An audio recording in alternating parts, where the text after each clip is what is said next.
Conexión, señoras y señores, buenas tardes. La Universidad Nacional de Catamarca, como institución de educación superior y formadora de conocimientos, no puede estar ajena a los problemas que atraviesa la comunidad. Es por eso que en el marco de una de sus funciones sustantivas, como lo es el compromiso social, está brindando un ciclo de conferencias de distintas temáticas a raíz de la pandemia que vive el país y el mundo. En esta oportunidad, la 7ª conferencia, reflexionaremos sobre los desafíos de la educación en la pandemia, con la exposición del señor Ministro de Educación de la Nación, doctor Nicolás Trota, y el señor Secretario de Políticas Universitarias, licenciado Jaime Perksic. Con ustedes, el señor Rector de la Universidad Nacional de Catamarca, ingeniero Flavio Sergio Fama. Muchas gracias. Un saludo a todos y todas por estar presentes. Como dijo el locutor, en la universidad hace un par de meses venimos desarrollando conferencias con las distintas temáticas, digamos, que nos están atravesando en esta pandemia, el derecho, la educación, la salud, la producción, el impacto que ha tenido en el comercio. Y hoy tenemos el gusto de poder contar con la presencia del señor Ministro de Educación, el doctor Nicolás Trota, a quien le agradecemos profundamente haber dispuesto de un tiempo para conversar con nosotros, y del Secretario de Políticas Universitarias, Jaime Perksic, ambos, en el caso del ministro, ex rector, en el caso del secretario, actual rector en uso de licencia, que nos conocemos hace muchos años, en dos funciones que para nosotros como universidad son muy sensibles, obviamente el Ministerio de Educación y naturalmente, ¿por qué no?, la Secretaría de Políticas Universitarias. Hoy en la audiencia tenemos la vicerrectora, los decanos, docentes de escuelas medias, hay alumnos, hay investigadores también que nos están acompañando, y un poco la idea era, en un momento tan especial, ¿no? La idea era conocer la opinión y fundamentalmente la visión de las máximas autoridades de nuestro ministerio respecto de cuáles son los desafíos que estamos enfrentando y básicamente cuál es la visión de cuáles son los próximos desafíos a enfrentar. La pandemia, esto no es una novedad, nos puso realmente en un brete, nos sorprendió y tuvimos que reaccionar rápidamente. Y la educación es uno de los factores, que han sido más golpeados, digamos, dentro de esto. Ustedes saben, hemos tenido que cerrar todo, hemos tenido que tomar medidas estrictas, y decía que estamos en un momento especial porque este segundo cuatrimestre se avisoraba como el cuatrimestre del regreso, ¿sí? El cuatrimestre en donde tenemos que, estimo yo, y bueno, el ministro lo dirá seguramente, empezar a transitar una nueva normalidad con digamos, mucha prudencia, con gradualidad, entendiendo que la pandemia, si algo nos ha dejado de enseñanza, es que a veces lo que pensábamos no estaba tan confirmado y cuando pensamos que estamos bien, de pronto nuestra situación cambia. Afortunadamente en Catamarca vivimos una situación bastante ideal, digamos, pero bueno, también decía esta mañana yo en una entrevista, si hoy podemos estar en una situación cuasi ideal, pero también tenemos que estar preparados para que esto cambie. Entonces, en este escenario muy cambiante, la idea es que el ministro pueda tener una exposición de unos 15-20 minutos, luego a continuación el secretario de Políticas Universitarias, para a ver si tenemos la oportunidad de hacer unas preguntas 10-15 minutos, porque sé que el ministro también tiene otro compromiso, y le voy a pedir a los participantes las recomendaciones que se hacen en este caso, que mantengan los micrófonos cerrados, y aquellos que quieran expresarse no abran el micrófono, sino que las preguntas las hagan a través del chat. Así que hecha la aclaración y las presentaciones, le voy a pedir por favor al señor ministro que comience con sus opiniones. Nicolás. Bueno, muchas gracias Flavio, gracias a la Universidad Nacional de Catamarca, gracias a los docentes, a los no docentes, a los estudiantes y es un gusto poder compartir también este panel con nuestro secretario de Políticas Universitarias, con Jaime Persic.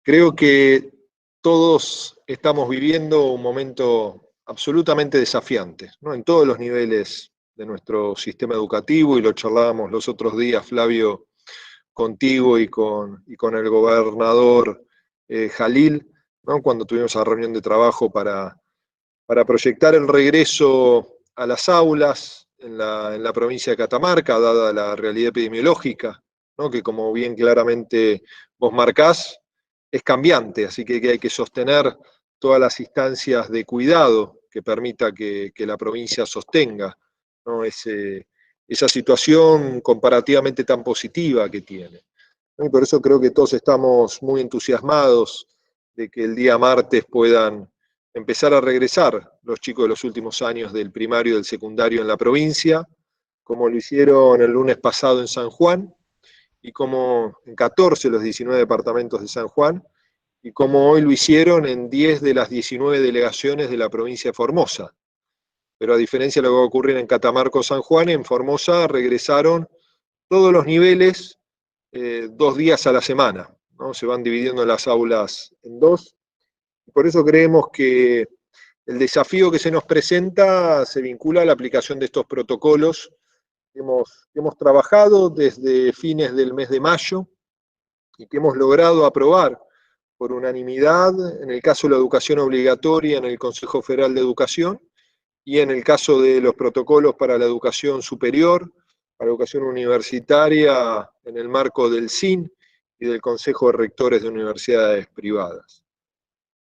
Allí para nosotros imaginábamos un 2020 repleto de desafíos en el campo educativo.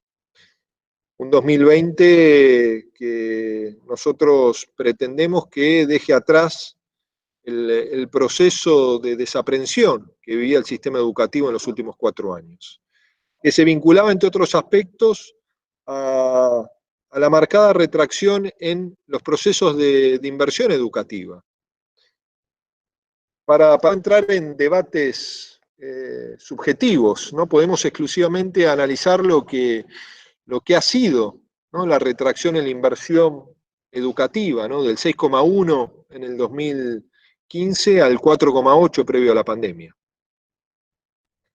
E inclusive todos los que estuvimos, pero principalmente los rectores de las universidades nacionales, vivieron en carne propia en esos 4 años lo que fue un proceso de intento de desprestigio por parte del gobierno del sistema universitario. Y esas cuestiones las tenemos que recordar. Y entre otros aspectos implicó también, ¿no? un fuerte proceso de desinversión, de abandono de muchas obras de infraestructura que con el ministro de Infraestructura, con el secretario de Políticas Universitarias y por supuesto con el presidente, se dio un paso muy importante los otros días, poniendo nuevamente en movimiento obras abandonadas y nuevas obras para todo nuestro sistema universitario. Casi 10.000 millones de pesos como un primer paso trascendente. Y en este momento tan desafiante para nosotros, tanto en el sistema universitario, pero por supuesto también en la educación obligatoria, es donde tenemos que plantearnos nuevos paradigmas y nuevos desafíos. Desafíos vinculados a la escuela de transición que nos está esperando, a una escuela que nos impone la pandemia hasta que haya una vacuna que nos permita recuperar la normalidad, a una escuela que tiene desafíos muy complejos, ¿no? El desafío de volver de manera segura en una Argentina que presenta realidades epidemiológicas muy diversas, una escuela que tiene que readecuarse en su organización, un sistema educativo que tiene que readecuarse en su organización, en sostener el distanciamiento social, las medidas de higiene y seguridad, pero también un sistema educativo que tiene que transitar el proceso de reorganización pedagógica para garantizar los aprendizajes, ¿no? Porque nadie aprende lo mismo en el hogar de lo que se aprende en el aula, ¿no? En nuestros hogares, en todos los niveles educativos, se profundiza la desigualdad, se consolida la desigualdad.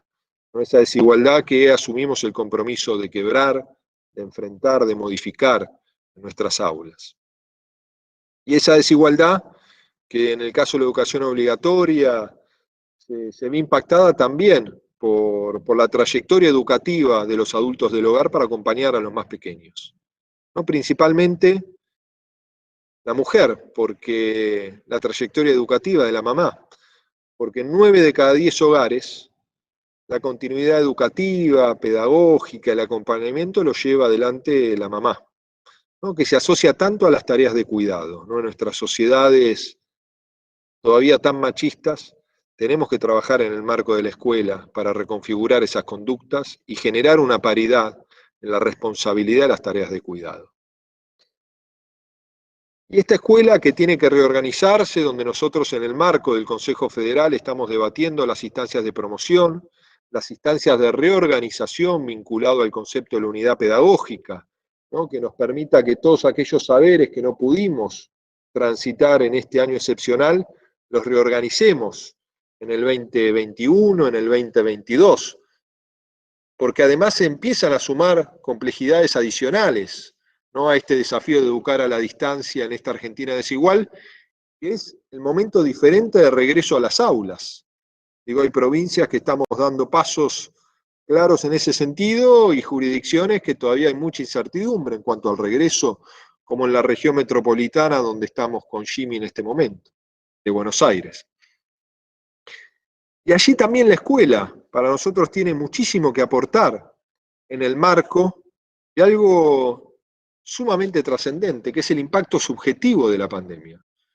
Ninguno de nosotros va a ser igual después de la pandemia, después del impacto social y sanitario, después del propio impacto psicosocial que ha tenido en toda nuestra comunidad, pero en toda nuestra comunidad educativa, ¿no? Por supuesto, en los niños y niñas, que todos sabemos que la sociabilización es un componente tan trascendente de los propios aprendizajes. No vamos solo a la escuela a aprender, ¿no? Vamos a construir esa mirada colectiva como sociedad también en la escuela. Aprendemos del intercambio constante, aprendemos del espejo que son muchas veces los compañeros y compañeras de los niños y las niñas.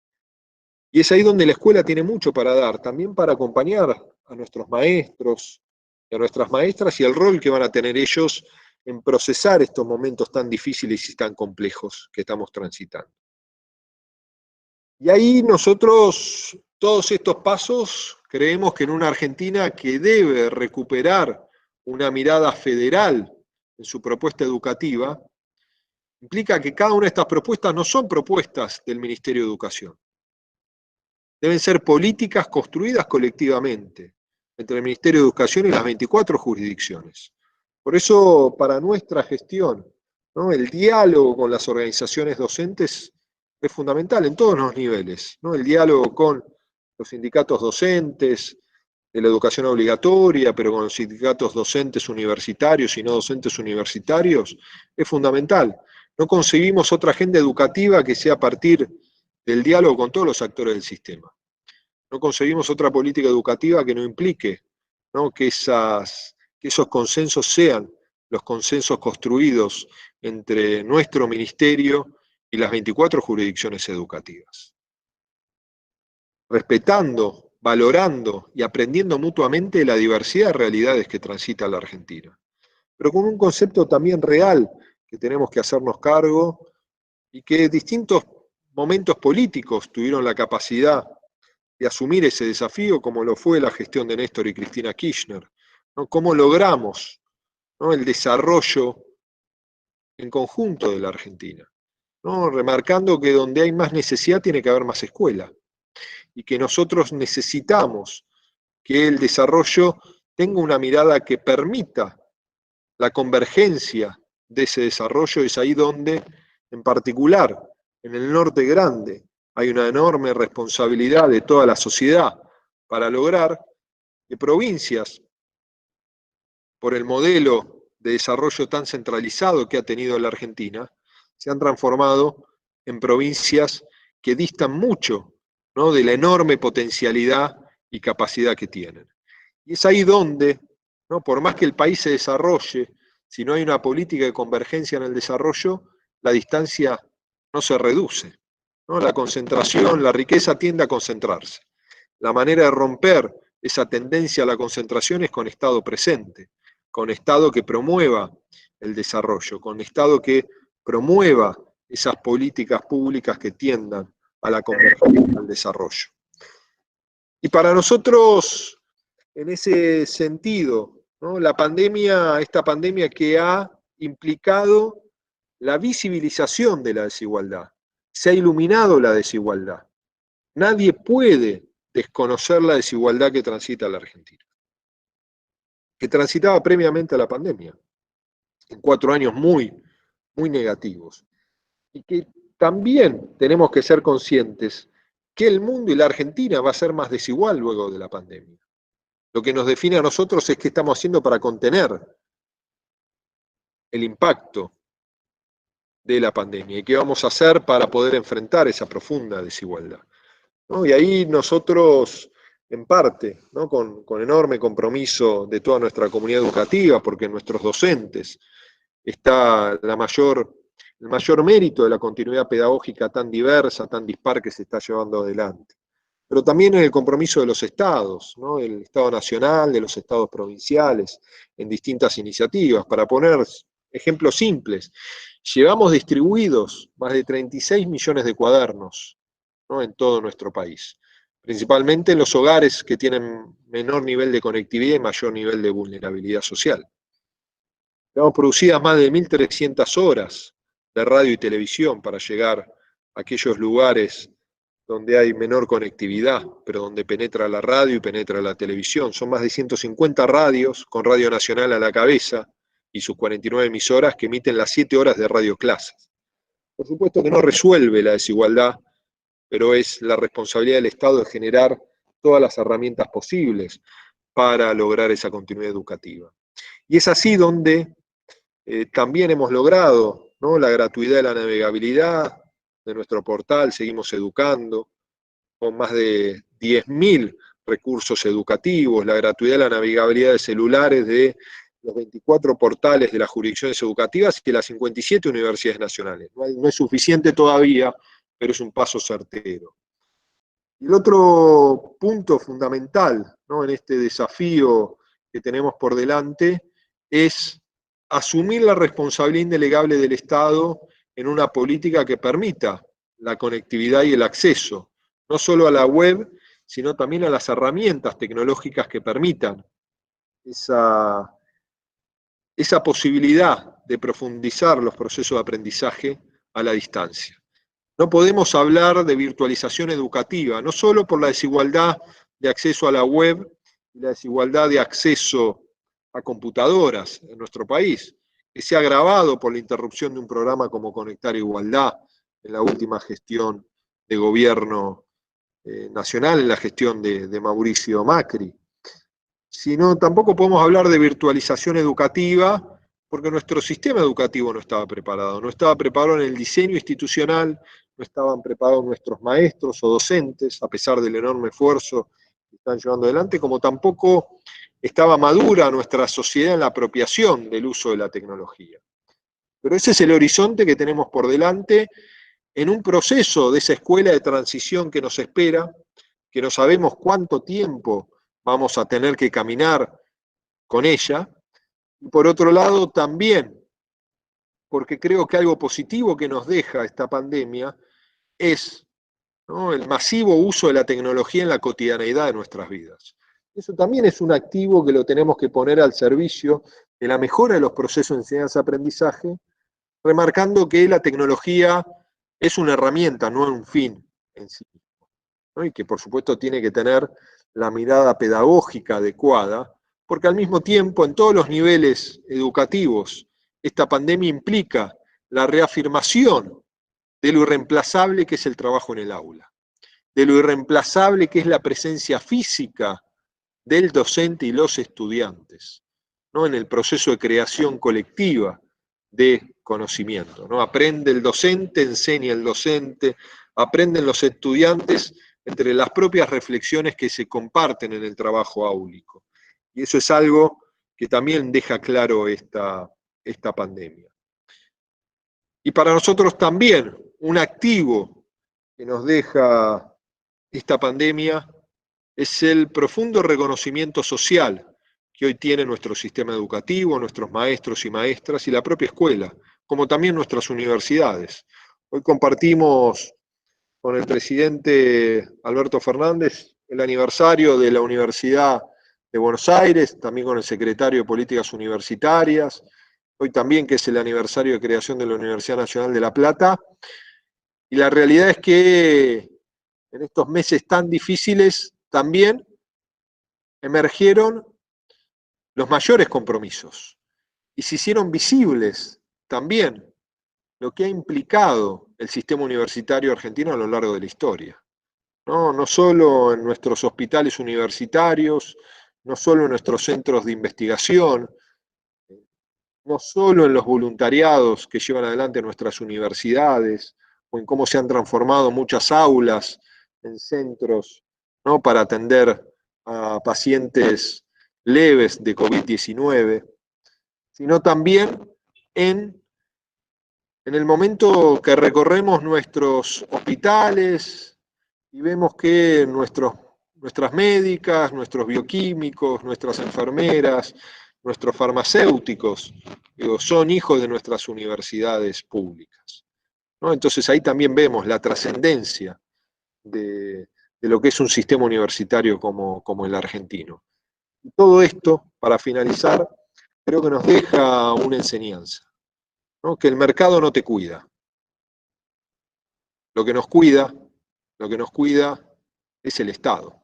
Y necesitamos fortalecer un Estado presente, un Estado que asuma la responsabilidad de la construcción de mejores realidades, de ruptura de las desigualdades, y por supuesto un Estado que promueva el desarrollo y la concertación de los diversos actores sociales para que nuestro país pueda superar no solo la pandemia, sino el gran desafío que tenemos por delante, que se transita de manera simultánea, que es la recuperación social y económica. Y con Jimmy tenemos una responsabilidad, que es defender la educación pública. Para eso está el ministro de Educación y para eso está el secretario de Políticas Universitarias. Y una obviedad, como la que estoy diciendo, no siempre se ha cumplido, ¿no? Y nosotros estamos aquí para que en nuestra agenda de gobierno, ¿no?, la educación tenga una enorme presencia, y no solo una enorme presencia en lo que debe ser el despliegue de la respuesta de nuestro Estado, sino también una enorme presencia como herramienta de construcción de las mejores realidades.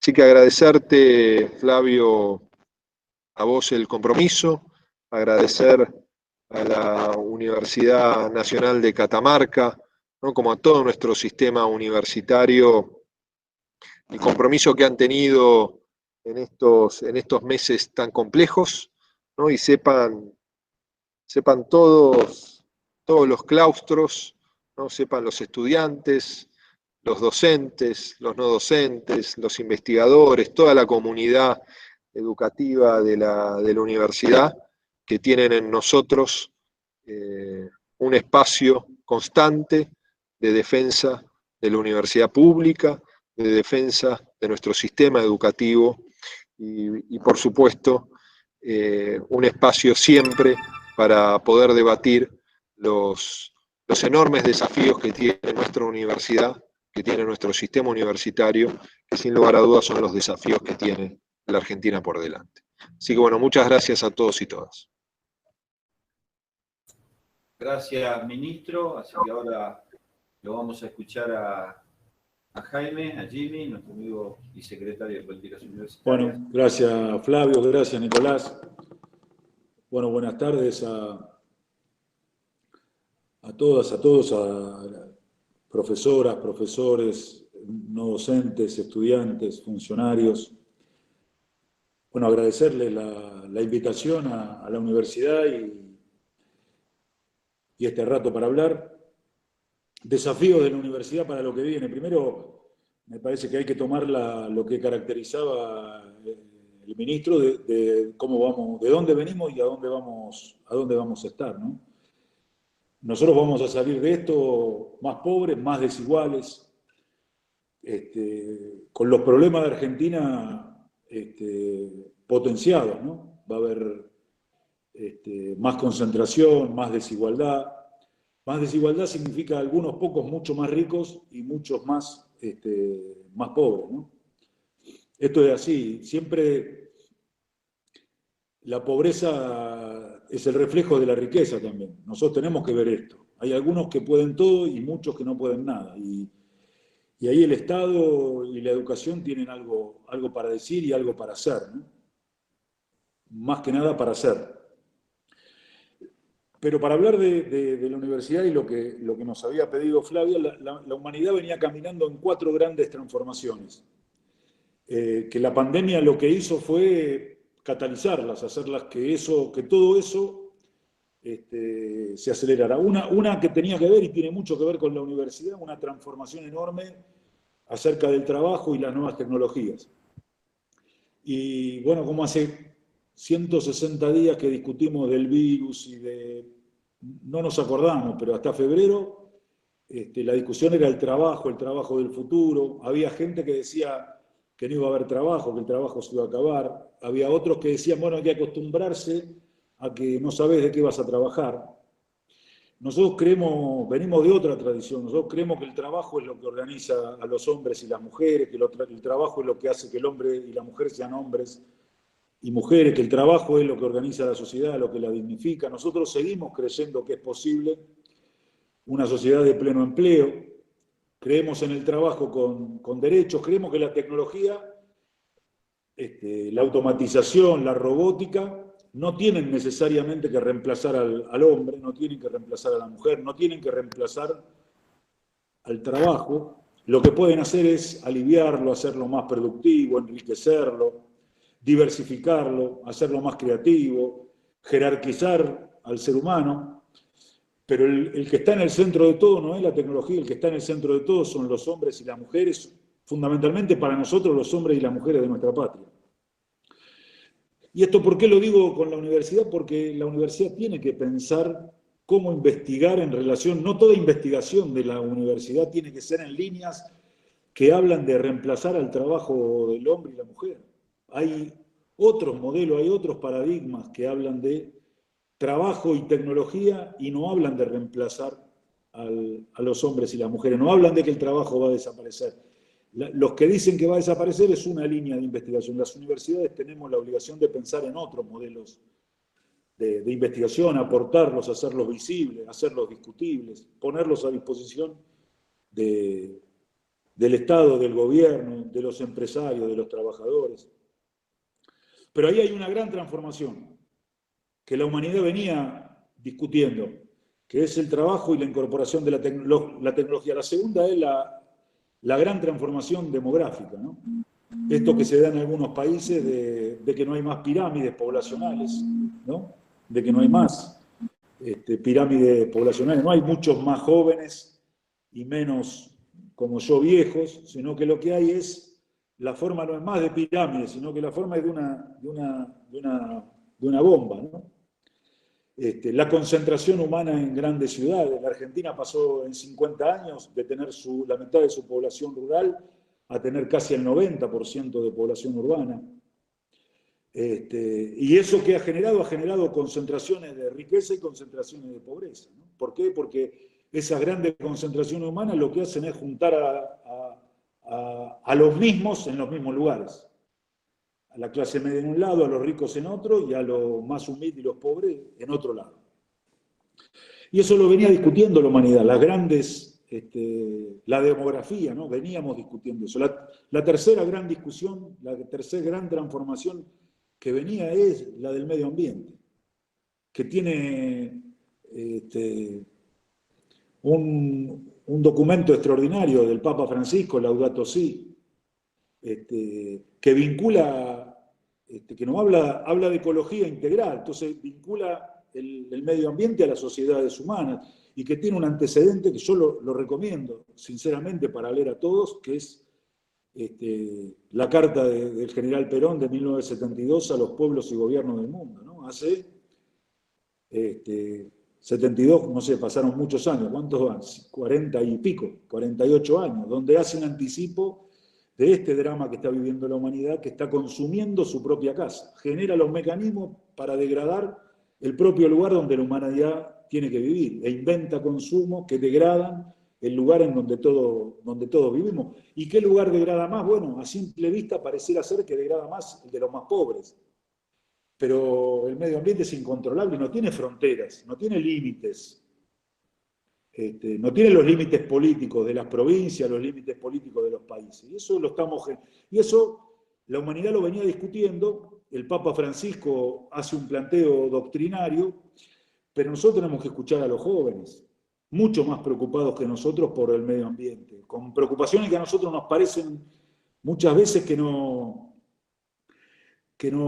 tienen sentido, pero tienen mucho más conciencia del mundo en el que estamos viviendo, del mundo en el que ellos van a vivir. Este mundo que nosotros estamos consumiendo es el que les vamos a dejar a nuestros hijos, nuestros nietos y a las generaciones que siguen. Entonces, esa discusión sobre el medio ambiente, bueno, en la pandemia surgió, ustedes lo habrán escuchado, ¿no? Hay hipótesis de cómo el hombre invade y se mezcla cada vez más con los animales. Esto es lo que trae esta pandemia, es una hipótesis, no la podríamos afirmar, pero hay desarrollos teóricos que van por ese lado. Y la cuarta gran transformación que vive el mundo y que vive la Argentina es la transformación de la igualdad de género, ¿no? Es una lucha por la idea de que hombres y mujeres, todos los géneros, somos absolutamente iguales, tenemos los mismos derechos y las mismas responsabilidades, ¿no? Y es una discusión que empezó hace años, cuando las mujeres empezaron a plantear el derecho a su cuerpo, el derecho a ese 8 de marzo que hacen un paro donde tratan de visibilizar los problemas que tienen ellas. Pero es una discusión que el mundo la tiene, de nuevo, que los jóvenes la tienen mucho más clara, la tienen mucho más precisa que lo tenemos nosotros. A nosotros nos cuesta mucho más todo esto. Pero esta idea de que todos tenemos igualdad de derechos, por tanto tenemos igualdad de responsabilidades, es una gran transformación que la humanidad venía pensando, ¿no? Venía trabajando. Y es más fácil verla a la distancia que vivirla. Pero en el año 74 la Argentina, y todas las estadísticas lo dicen, tenía uno de los niveles de igualdad social mejores de su historia. La diferencia entre el decil 1 y el decil 10 era de 7 veces. Hoy pasa a los 30 veces, el ingreso de los más pobres versus el ingreso de los más ricos. Y todos decimos, y esto es verdad, la Argentina era un país de pleno empleo. Ahora era un país de pleno empleo masculino, porque como el empleo se mide entre los que manifiestan que están buscando trabajo, y en aquel momento, estamos hablando del año 74, no estamos hablando del Pleistoceno, estamos hablando en mi vida pasó, no anteayer, pero no pasaron tantos años, era una sociedad de pleno empleo masculino. Bueno, 40 y pico de años después, la realidad es otra, porque las mujeres tienen derecho al trabajo como tenemos los hombres, y las mujeres se plantean una vida de realización profesional, una vida de realización personal, una vida de realización afectiva, una vida de realización familiar.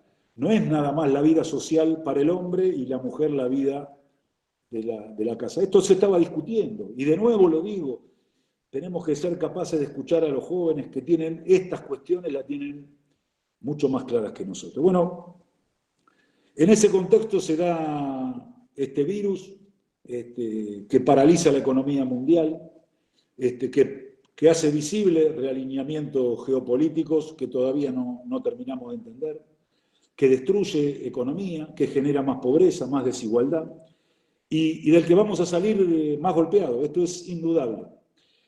Pero de más golpeados, al mismo tiempo hay aspectos de nuestra sociedad en los que vamos a ser mejores. Y que creo que la sociedad argentina los tiene que capitalizar, los tenemos que ver, los tenemos que acumular, porque si no, es muy difícil vivir en una sociedad que permanentemente plantea frustraciones. Entonces, vamos a estar peor, pero hay elementos de nuestra sociedad que fuimos capaces de hacerlo mejor. Mire, digo uno que es evidente, vamos a tener un mejor sistema de salud. La Argentina va a tener un mejor sistema de salud. ¿Por qué? Porque se han construido en estos meses, el gobierno nacional ha construido 12 hospitales nuevos, todos los gobiernos provinciales han reforzado sus hospitales, sus sistemas de salud. La Argentina tiene un 30% más de camas de terapia intensiva y tiene algo que es fundamental, tiene unos equipos de salud, médicos, enfermeros, administrativos, camilleros, kinesiólogos, obstetras, laboratoristas, que le van a haber enfrentado a una pandemia y la van a haber vencido. Están más preparados, más equipados, más consolidados. La Argentina tiene una mejor sociedad si logramos terminar esto, que lo vamos a terminar habiendo salvado la vida de miles de argentinos. Eso es una sociedad que es mejor indudablemente. Vamos a poder perder más economía o menos economía que otros. Vamos a haber podido conectarnos más o conectarnos menos, vamos a poder haber perdido cosas o no. Ahora, la Argentina va a haber salvado vidas de sus compatriotas. Y esto no tiene, pero es indudable, y no lo digo como una frase de propaganda, no tiene precio eso. No tiene precio. No tiene precio, tiene valor, no precio. Y vamos a ser mejores en ese caso. Y yo creo que en el caso de la universidad también vamos a salir con un mejor sistema universitario. ¿Por qué? Porque vamos a terminar esto con un sistema universitario que ha podido cuidar el derecho de millones de chicos a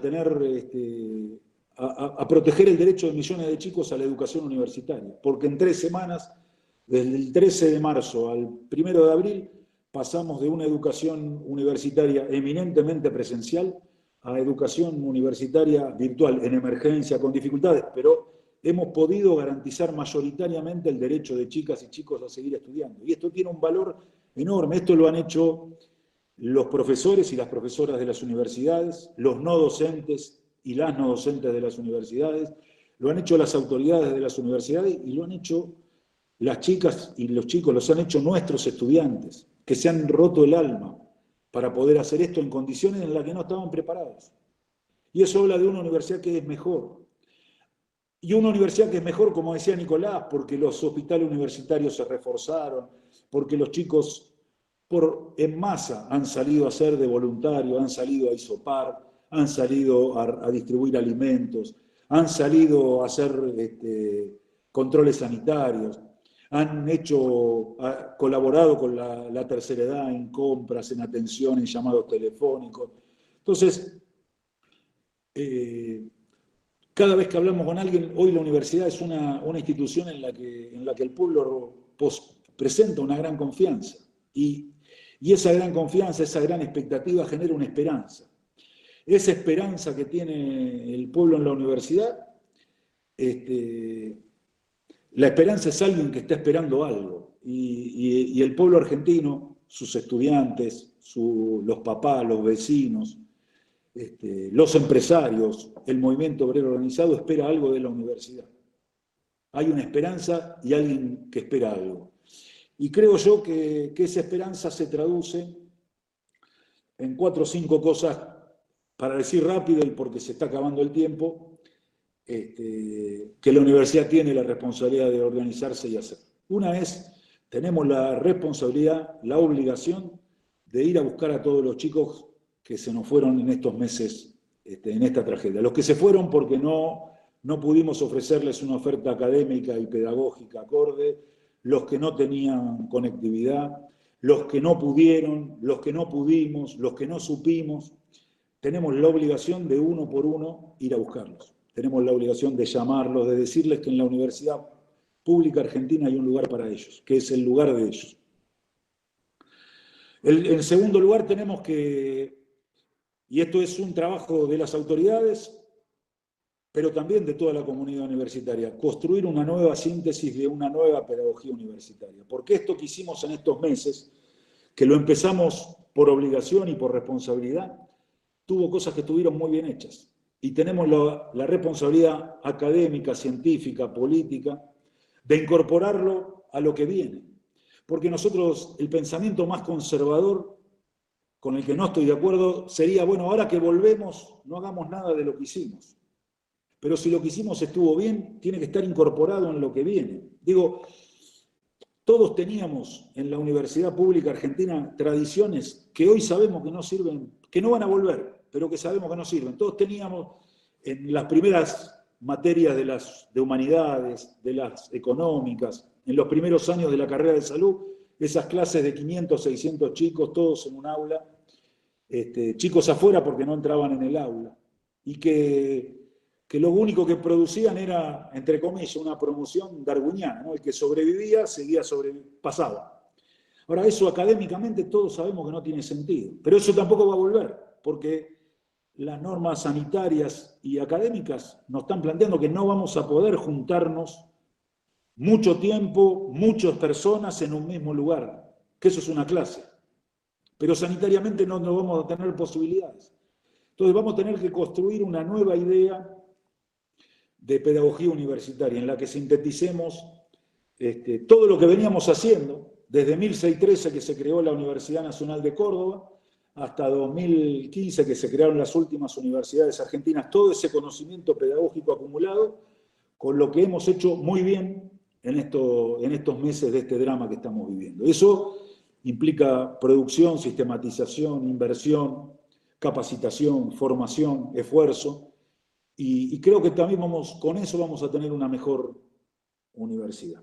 Creo que lo que viene también es esta expectativa, esta esperanza que tiene la Argentina, nos obliga a pensar una nueva relación entre la universidad, el Estado y sus prioridades, el sistema productivo.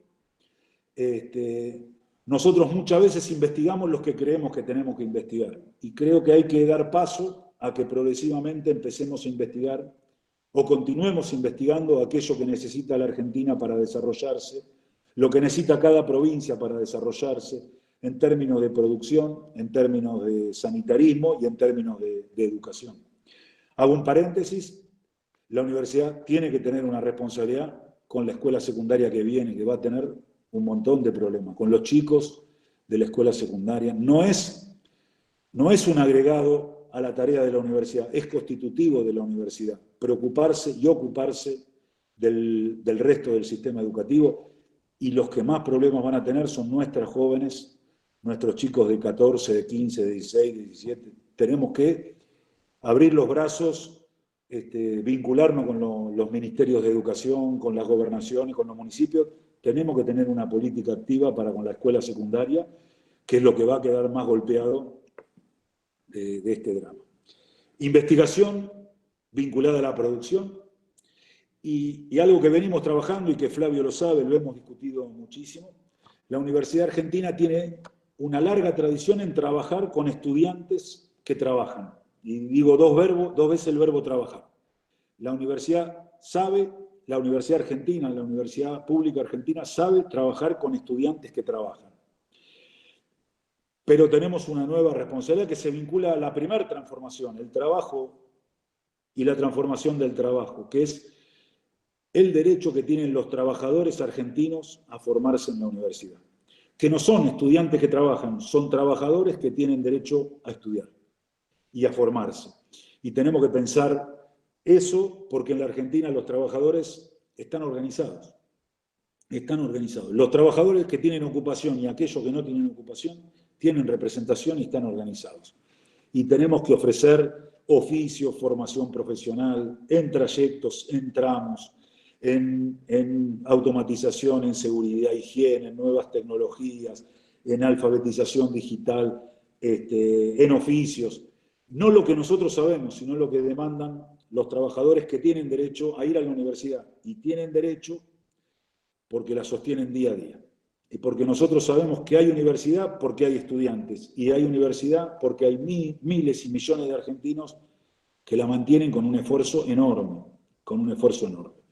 Creo yo que estos son desafíos que tiene la universidad para lo que viene, catalizados por este drama que está viviendo la humanidad, y que la Argentina está enfrentando de manera muy organizada, de manera muy digna, y fundamentalmente con las instrucciones del presidente de la Nación de cuidar la vida de los argentinos, ¿no? De garantizar educación, de garantizar calidad académica, pero fundamentalmente cuidar la vida de los argentinos. Así que muchas gracias. Gracias, Jimmy. Bueno, vamos a usar algunos minutitos porque sabemos que el ministro tiene otras cosas. tengo alguna pregunta en el chat y otras en mi WhatsApp. Y vamos a dividirlas así. Para el ministro, a ver, me han planteado plan de formación docente en este nuevo escenario. ¿Cómo se deberían acreditar los contenidos? Y por último, si va a haber soluciones de conectividad, digamos, que es el cuello de botella que se ha generado, digamos, en este momento. Bueno, necesito 40 minutos para contestar eso, más o menos. Y tenemos con Jimmy ahora una videoconferencia. Pero, a ver, algunas cuestiones que estamos trabajando en el marco de lo que es el regreso vinculado al plan de formación docente en el marco de la pandemia, ¿no? Ahí estamos trabajando con distintos cursos en cabeza del Infod. Estamos también articulando una semana federal que se inaugura en el marco del regreso a las clases presenciales. Es un ciclo formativo con supervisores, directivos, docentes y equipos técnicos jurisdiccionales, que lo desarrollamos hasta el propio retorno progresivo. Es una oferta educativa para cada una de las jurisdicciones, según el momento de regreso a las aulas, ¿no? Y para nosotros eso es una iniciativa sumamente importante. Vinculado a lo que es la acreditación, ¿no? Estamos con la acreditación de contenido en el marco del Consejo Federal de Educación. Y ahí la clave es cuáles son los parámetros para poder acreditar los diversos aprendizajes realizados por nuestros estudiantes en estos meses de no concurrencia física a la escuela, sobre la base de los contenidos curriculares priorizados y reorganizados para los ciclos 2020 y 2021, ¿no? Con criterios nacionales y jurisdiccionales que fuimos seleccionando en el concepto de una unidad pedagógica. Ahí estamos ya con algunos borradores que estamos discutiendo en el marco del Consejo Federal de Educación. ¿No? Para poner unos ejemplos, en los casos que se haya definido curricularmente instancias que integran distintas disciplinas o asignaturas como propuesta curricular para el 2020-2021, especialmente en lo que es la escuela secundaria, la acreditación de aprendizaje se realizará, o la vamos a hacer en relación con dicha integración, no por asignatura, ¿no? Y todo esto después podemos compartir, calculo que la semana que viene próxima vamos a tener todo aprobado. Entonces, esto quiere decir que las instituciones van a tener que definir las progresiones de los aprendizajes sostenidas por la reorganización curricular y la priorización de los saberes de cada uno de los niveles que los estudiantes van a ir transitando con avances sucesivos, informados a través de algo que para nosotros es fundamental, que son las evaluaciones formativas, que van a permitir ajustar la planificación de la enseñanza para el año próximo en adelante, porque no vamos a resolver estos desafíos en un solo año. Queremos sostener toda la evaluación, un esquema de evaluación formativa que es parte de lo que aprobamos hace algunos meses en el Consejo Federal de Educación, que nos permitió transitar el primer bimestre, cuatrimestre del año, ¿no? Eso para no extenderme como los ejes centrales. Luego, vinculado a lo que es la conectividad, por supuesto que estamos trabajando. Hemos iniciado la distribución de las computadoras y tablets, principalmente computadoras abandonadas. Las tablets eran para la distribución de este ciclo lectivo, no así las computadoras, que seguimos en proceso de recuperación, computadoras del año 15, 16, 17 y 18. ¿No? Que hubo que cambiarle las baterías, las pilas, cargarlas con material pedagógico. Ya han sido distribuidas en 10 provincias del norte grande, ya fueron distribuidas en Catamarca y Santiago del Estero, en más de 10 distritos del conurbano, son 160.000 entre computadoras y tablets, ¿no? Y estamos iniciando, que es un proceso complejo, pero estamos iniciando todo un proceso de adquisición de un poco más de 330.000 computadoras, que para nosotros es importante que sume empleo argentino. Eso es lo que lo complejiza, porque implica la recuperación de un sector que perdió 6.000 puestos de trabajo en los últimos 4 años, ¿no? La interrupción de Conectar Igualdad no solo tuvo un impacto social y en el campo educativo, sino también en nuestra economía, ¿no? Perdiéndose esos empleos en el sector de la electrónica. Y eso nos va a llevar en el esquema de priorización a nuestro objetivo es cubrir el primer año del ciclo orientado del secundario de todas las escuelas de gestión estatal de la Argentina para el inicio del ciclo lectivo 2021. Y hay un problema, por supuesto, de stock. Lanzamos una línea de crédito para la adquisición de computadoras con el Banco Nación, que nosotros subsidiamos la tasa del ministerio, y pudimos ofrecer solo 25.000 créditos porque eran las computadoras que había después de mucho esfuerzo en el mercado argentino, porque no hay más computadoras. Todavía no podemos lanzar la segunda etapa porque el sector de la electrónica no tiene nuevo stock. Estamos trabajando para ver si en los próximos 10 días podemos lanzar una segunda etapa vinculado al stock que hay en el mercado local, y estamos ahí, creemos mucho en la capacidad de articulación y de responsabilidad que tiene el poder de compra del Estado, incentivar y cuidar el empleo en nuestro país. Y la semana próxima, por ejemplo, estamos lanzando también algo que para nosotros es central, que es la segunda etapa de nuestra plataforma Juana Manso, que por ejemplo ahora está sumando el módulo de administración de aulas, y todo garantizando la gratuidad de la navegabilidad. Hoy tenemos un proceso de 12 meses, donde vamos a tener desde videollamadas, clases virtuales, administración de aulas, mensajería, y por supuesto todo el repositorio, no solo de contenido producido por el Estado Nacional, sino también contenido producido por las provincias, curado por el Ministerio, y que eso puede estar en disposición no solo de las aulas, sino también en los hogares, ¿no? Y con todo un esquema, por supuesto, del desafío que tenemos de instrumentación que estamos transitando, la cédula escolar, para la identificación de todos nuestros estudiantes, ¿no? Desde la primera infancia hasta el sistema universitario, ¿no? Así que eso es también otra responsabilidad que estamos transitando.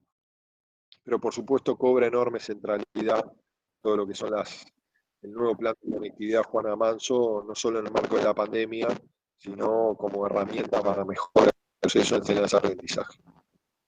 Gracias, Nicolás. Antes de hacerle la pregunta a Jimmy, hay un par de preguntas a Adela, que es de Belén, es una alumna nuestra y es docente.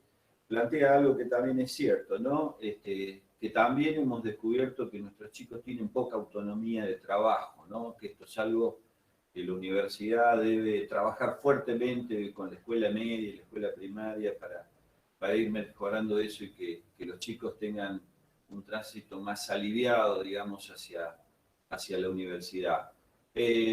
Para Jimmy, bueno, este no ha sido un año fácil, ¿no? Y lo presupuestario ha sido siempre un inconveniente, ¿no? Acá, gracias a Dios, podemos tener continuidad en nuestras actividades, pero sabemos que tenemos un presupuesto reconducido, y hace poquito hubo una ampliación del crédito presupuestario en el Congreso de la Nación.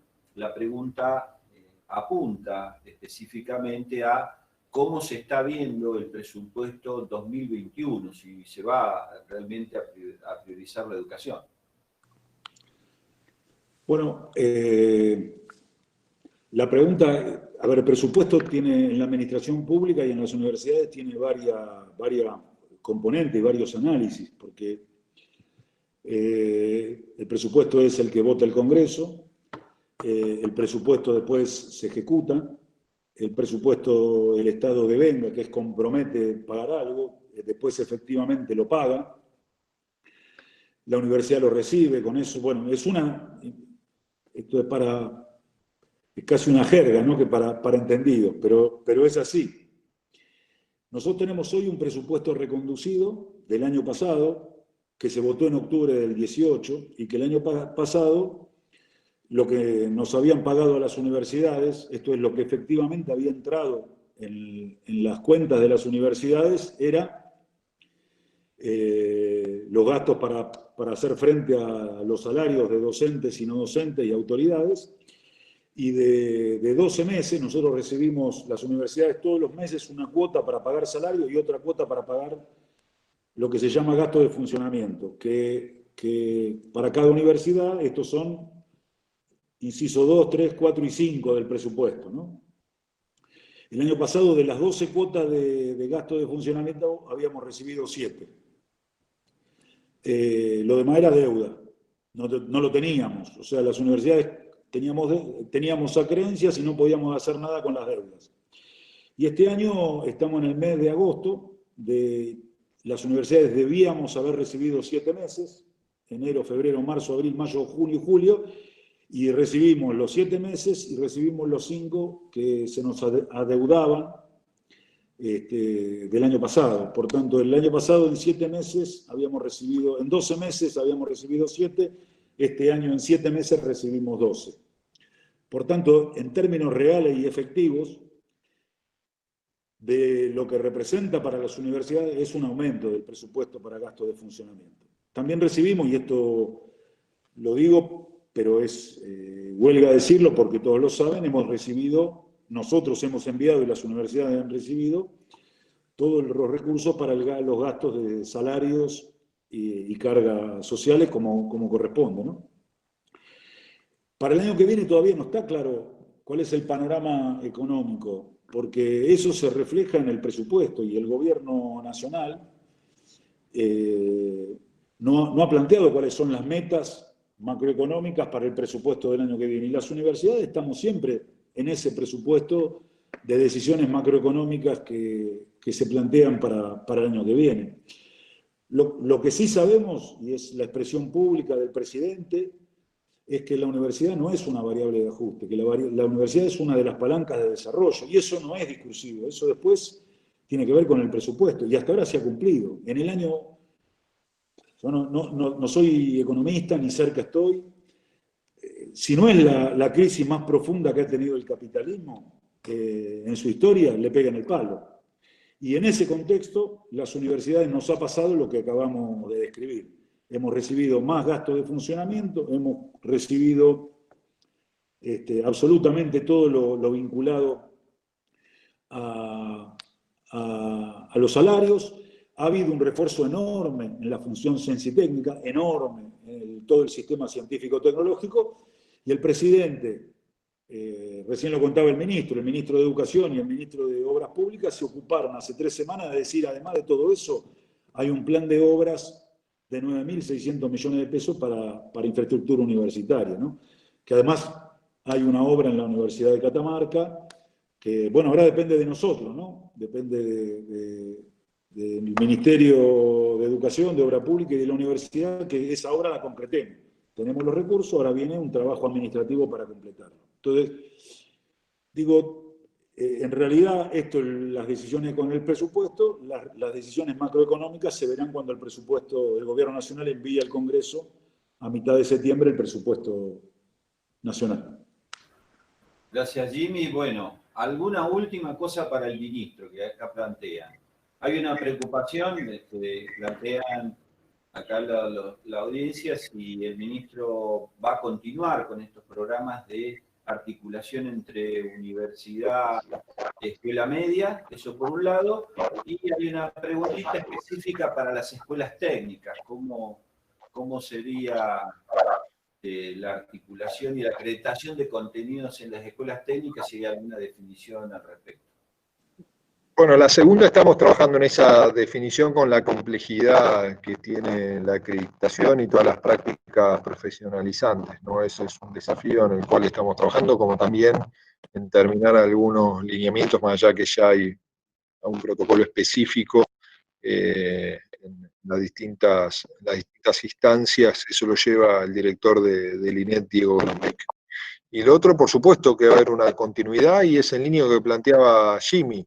Para nosotros es fundamental la articulación entre la universidad y la escuela secundaria. Digo, y mucho más en este contexto de impacto social, económico y también educativo que va a transitar o que está transitando nuestro país, y que en el corto plazo va a implicar una sociedad mucho más desigual a la desigualdad que ya existía al momento de la pandemia.